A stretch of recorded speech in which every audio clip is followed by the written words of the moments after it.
stands for is that if the government can do something to save more lives, we should do it. And this is what we are believing, even if it is at the cost of a slight retaliation from the people. We will still do it because we are going to be able to save more lives. Today I'll be presenting to you two flashpoints. On one, is there a need for this for this to be compulsory? And two, who will help more people at the end of the day? But before I move on to my arguments, I have flashpoints. I have 3 rebuttals today. Now onto my first rebuttal on the idea of loopholes. The entire opposition bench kept bringing up the idea of how there will be corruption, there will be loopholes, doctors will be biased. We don't see how in any way that will be mutually exclusive from their case. Because if we were talking about corruption, under their case, it will still happen. If there's money involved, there will still be corruption. If corruption is the only problem that they have with our case, all we need to do is to strengthen regulation. Then we can solve the corruption problem.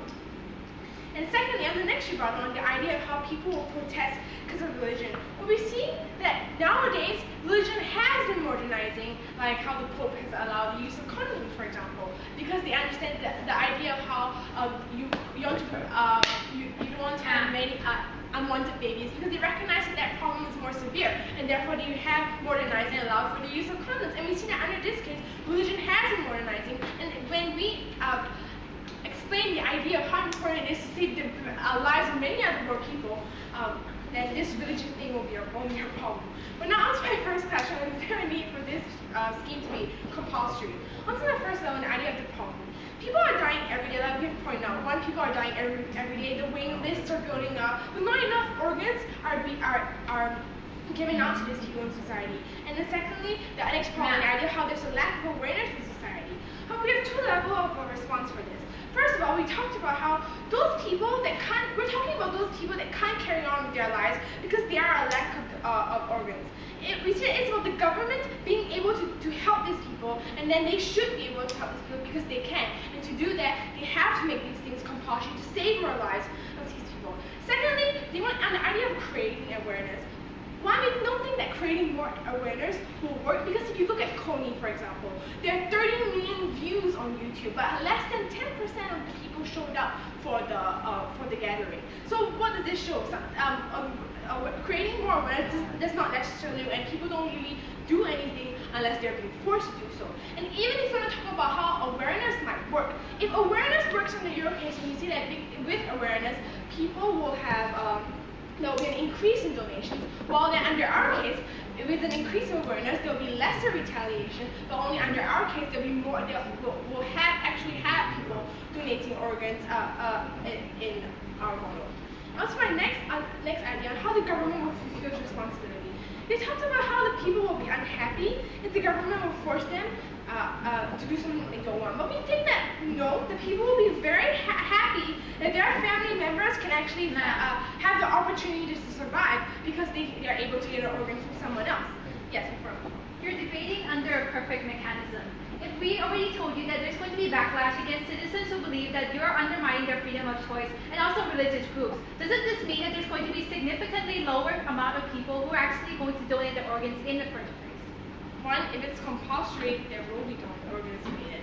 Secondly, if you want to talk about religious ideas, we can use the idea of your case where you talk about awareness. We'll create more awareness, and because when you create more awareness, the people will understand the importance of saving other people's lives. And with their people understand the importance of saving other people's lives, then there will be lesser retaliation. And even if there's retaliation, we don't really care, because we think that the idea of saving more lives to the people who are suffering right now is more important.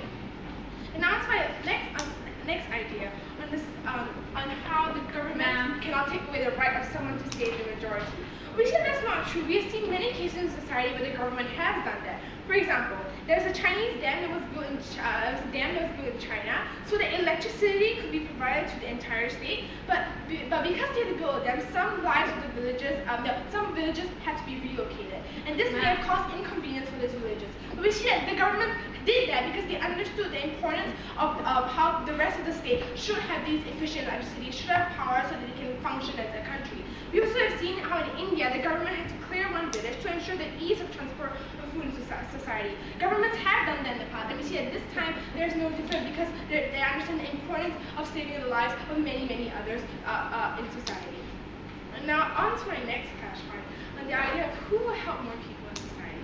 On to my first level on the idea of the opt-out system.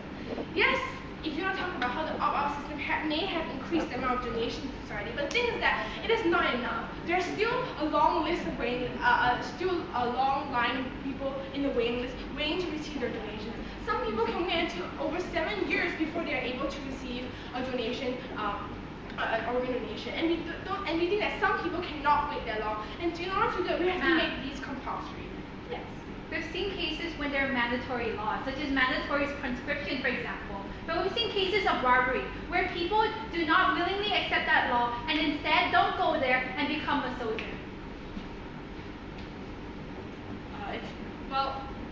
Like I said, if you don't talk about corruption, corruption can also happen under your case, because if you don't talk about corruption, how people can bribe their way to get more organs, people can also bribe their way to get more organs under your case. So the idea is that if there's corruption is still taking place, at least ours we have more variety of organs, more available organs to provide for those people in society at the end of the day. Now on the idea of black market, their only response to the black market argument that we have brought up is that you can never truly eliminate it. How will we prove to you how black market will exist under their case because people desperately need the organs, so they decide to go to the black market because that's the only other way they can get organs without going onto the waiting list. We told you under our case, when we provide free organ, there are more organs that we can provide it. At least we can reduce the amount of people resorting to go to the black market because there's another option that they can hit for. And when this is other option, the government can ensure sanitation, can ensure that the people are having these transplant operations are actually done in a safe environment. So under our case, we're actually helping more people, not only to ensure that they are having safe operations, but helping the lives of many other people. So therefore, to stop what I'm talking about, so because we have proven to you, the problem is there's this irony of this problem because there are many people who are still unable to get organs, and how the government's only able to protect its